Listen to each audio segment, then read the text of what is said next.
अभी कुछ बात पेट्रोलियम मसनूआत की। हुकूमत का पेट्रोल की कीमत बरकरार रखने का फैसला। हाई स्पीड डीजल की कीमत में 6 रुपये इजाफा।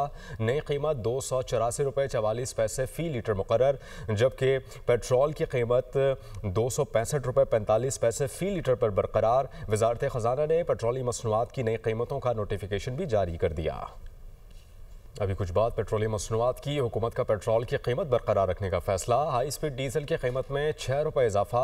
नई कीमत 284 रुपये 44 पैसे फ़ी लीटर मुकर्रर, जबकि पेट्रोल की कीमत 265 रुपये 45 पैसे फ़ी लीटर पर बरकरार। वजारत ख़जाना ने पेट्रोलियम मसनूआत की नई कीमतों का नोटिफिकेशन भी जारी कर दिया।